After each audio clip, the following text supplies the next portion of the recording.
forward pocket area. There are only 4 goals down north, but only 5.5 minutes of play left in this match. 17-12 to 13-12, and that's not an insurmountable lead.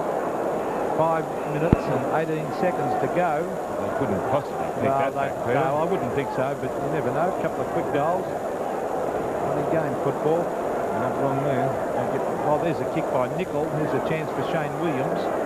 And that actually hit the behind post, so that'll be out of bounds for a throw-in. He's done well, hasn't he, Nicol, up in that centre-half forward position. He's ruck work, he's kicking for goal, marking. Well, here he is doing the ruck work, as you say, Don. Down to Cordy. Check side. Banana kick, whatever you want to call it, has hit the post. Posted. 4:46 left in the game. 25 points. Forward run for North Melbourne. This is Kerr now. Brings the ball back into play. And a good mark by Atkins. With that red hair. There's a few redheads out there, isn't he? Isn't there? Looks like Brad Hardy at a distance. Spiral punt kick. Certainly got some distance with that. Here's a chance for North Melbourne. Scholl out to Kerr. Finally picked up out there on the outer flank by Steele. To Passmore. Slippery ball. Back to Atkins again. Baxter. Liberatore around Rock. And that's a really high kick. Nicol in the centre of the pack. Knocked away by Mackenzie. Back to Ramiro. Tries to find Lyle. Should have gone the knock on perhaps. Good tackle McPherson. Who's got it? He's holding the ball. I think that was predictable. He's a very slow mover, isn't he? And slow thinker, Mark Lyle. I don't know about the latter, but I think he didn't move too quickly there. So Steve McPherson, who's kicked 3 goals. Short pass, looks for James, couldn't find him at the fall of the ball. Schwass. So to his Spivak, pressuring in, likewise Cronin. Puts it back to midfield. Over the back, Dwyer in front is Allday. That's a good mark. No play on, says the umpire. Allday hasn't heard him, neither has the man on the mark, Dwyer.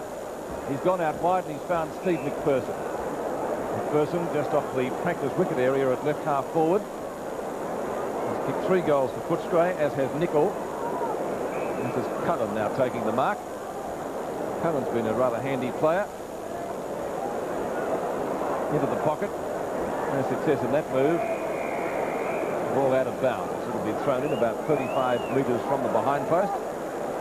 Hitting up a little bit sore was Scholl. Crowd strangely quiet too for a grand final. Like usually a public library, Don, isn't it? Usually they're starting to get a little vocal. Oh, Rockman had his head taken off, gets the hand pass out to O'Donoghue, and he gets North clear. Beautiful play again, that by young Rock.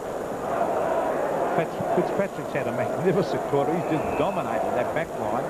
You see a good mark there taken by Scholl. This is Craig Scholl, who I know at the start of the year North Melbourne had very high hopes for.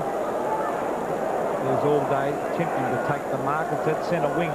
North Melbourne desperately trying to get it forward. Fitzpatrick comes in and gets yet another kick. As he hooks it back towards the half-forward line. O'Donoghue goes back. He can't grab it. Murphy's there. He'll probably let this head for the line. He does. And all the sting's gone right out of North Melbourne. We've got just over 2 minutes of play left in this match. And Footscray have it well won. 17-13 to 13-12 with Quentin Bilton's about to come on the ground short. Liberatore kicks it straight out of bounds. That will do Footscray's cause no harm. He's had a quiet day, hasn't he, Tony Liberatore, having won the Gardner medal for the second time, I think. Very well decorated player, having won the Morrish medal and 2 Gardner medals. Lyle gets this one out the back to Rock. Come on, I think got kicked in the shin. Ball built it up to Campbell.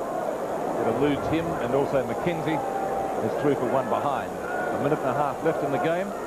17-14 to 13-12. So 26 points the difference in favour of Footscray after they trailed at quarter time by a point, but they got their act together. After that, this is Murphy.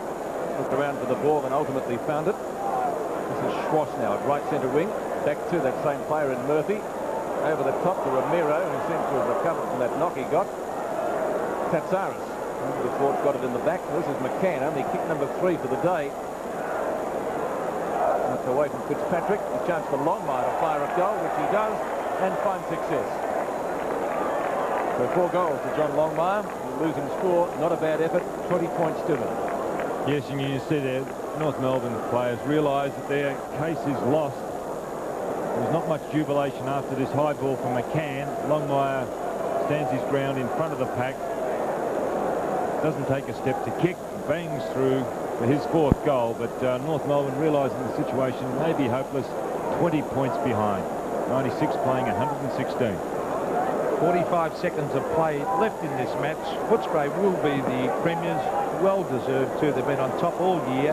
Been the outstanding reserve side. And this man has been outstanding today. Atkins, beautiful long kick, terrific kick that was to Campbell. And Campbell is marked about 40 metres out from goal. Now he's kicking it across goal, looking for the loose man. Let's see if it comes off. Nichols there. It's a stalemate as players pouncing on top of the ball. The clock ticking down. 20 seconds of play left in this match. And by the time the umpire bounces it, might be lucky to even get a kick in here. 10 seconds.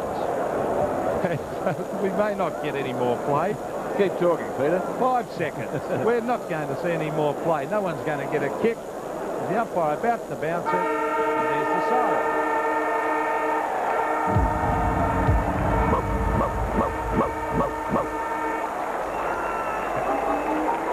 Footscray, meritorious winners of the reserve grade competition.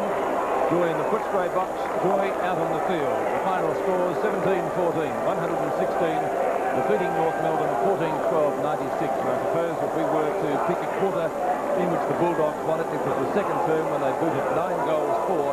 North Melbourne's 4 goals 2, and they were never headed from that point on. North Melbourne at 1 or 2 stages got to within 18 points, but Footscray had the numbers. They were able to go on with it, and around the ground a much stronger side.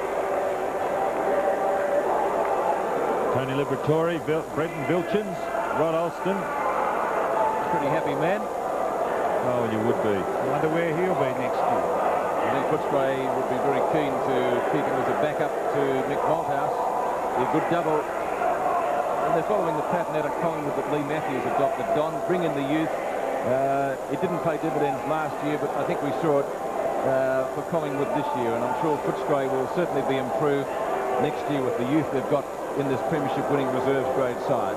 So checking the final scores, Footscray 17-14, 116, winning the reserve grade flag over North Melbourne 14-12, 96.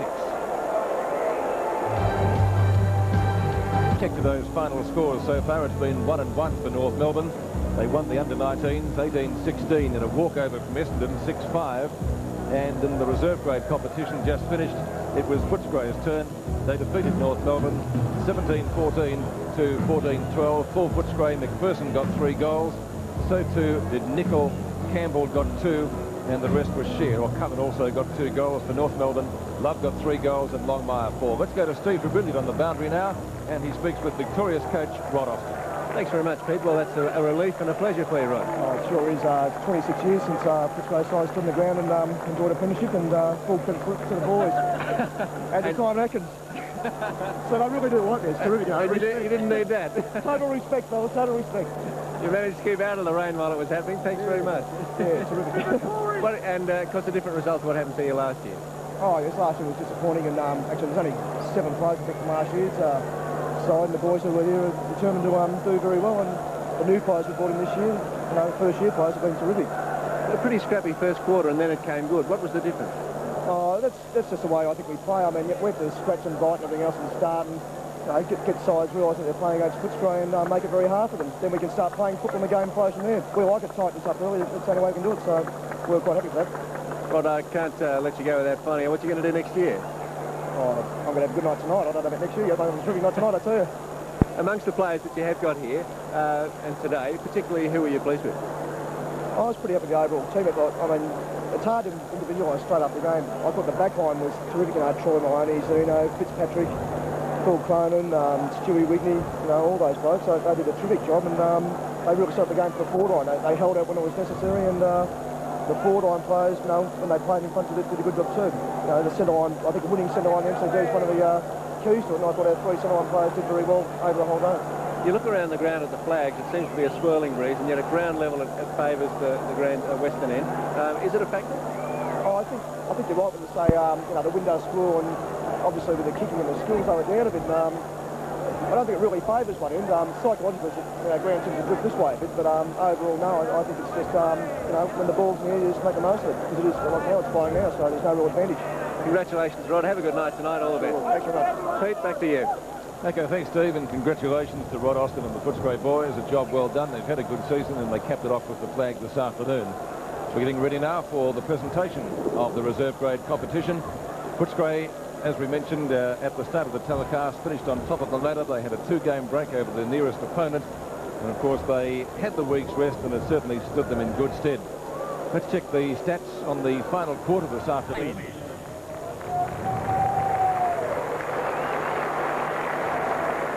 We must also recognise the great effort during the year of the North Melbourne Football Club, and we pass on our congratulations to that club as well. Could I ask Brian Cordy to step forward to receive the Premiership Cup?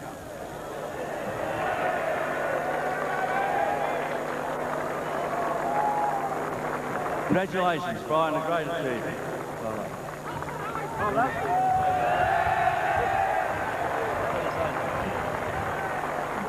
Commiserations to the boys from North Melbourne. They put up a great fight and they've had a very good final series. Just a word of thanks to Rod Austin, our coach, who's done a fantastic job with the young blokes here. And what you're looking at today is the future of the Footscray Football Club. Well done.